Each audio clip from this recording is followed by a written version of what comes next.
As of January 21st, 2026, a sweeping new rule tied to U.S. Citizenship and Immigration Services and the State Department under Donald Trump is now in effect, and reports say more than 300,000 legal immigrants could be impacted. But here's the big question. Is this really a total ban?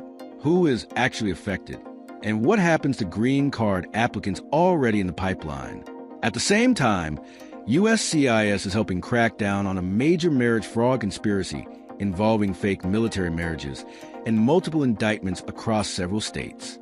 What's fact? What's fear? And what does this mean for you? Stay with us. We're breaking it all down right now. Hello, everyone.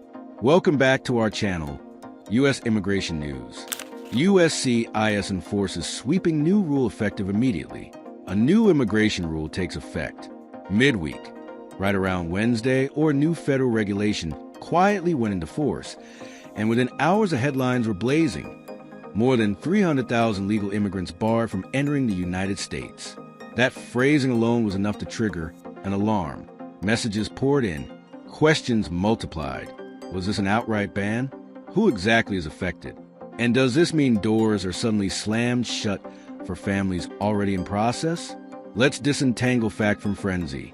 Beginning January 21st, 2026, a rule issued by the State Department under the direction of President Donald Trump took effect, suspending certain immigration processes for nationals from a broad list of countries. According to analysis from the Cato Institute, at least 324,000 individuals could be impacted. Nearly 48% of prospective legal permanent immigrants currently in the pipeline.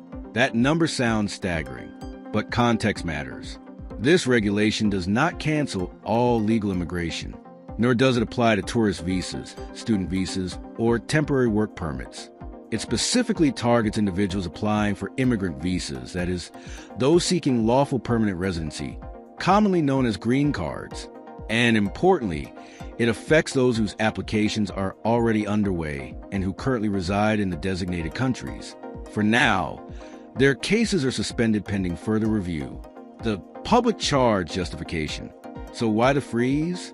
The administration stated rationale centers on what is known in immigration law as the public charge principle. The executive order asserts that the suspension will remain in place until there is assurance that incoming immigrants would not extract wealth from the American people. In plain terms, the argument is this: new permanent residents should not rely disproportionately on taxpayer-funded public benefits. The policy expands previous restrictions. With this latest update, the total number of restricted nationalities climbs to 93. Africa is the region most affected, with 39 countries on the list.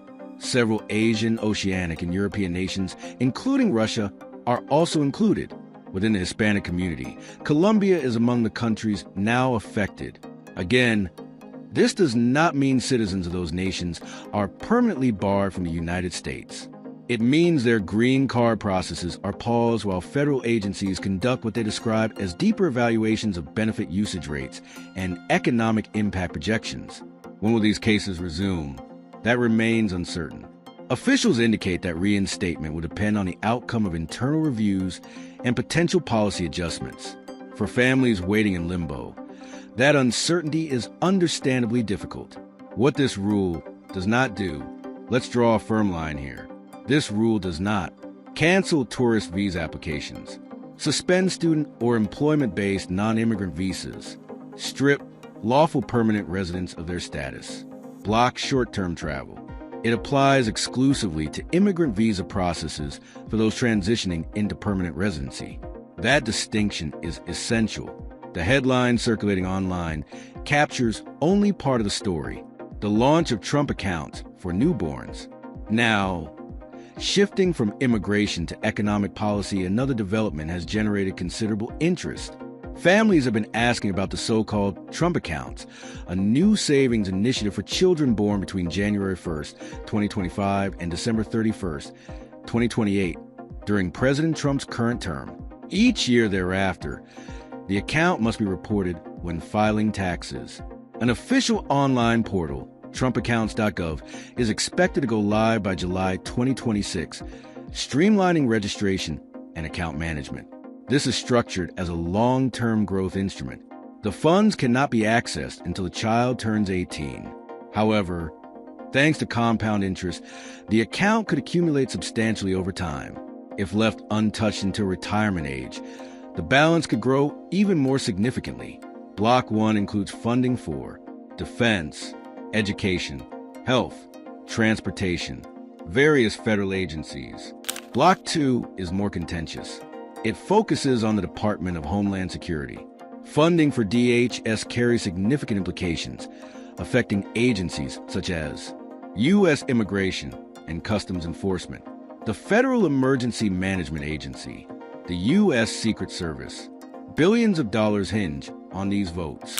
While leadership suggests a shutdown is unlikely, uncertainty remains. The narrow voting margins mean that political alignment will determine the outcome.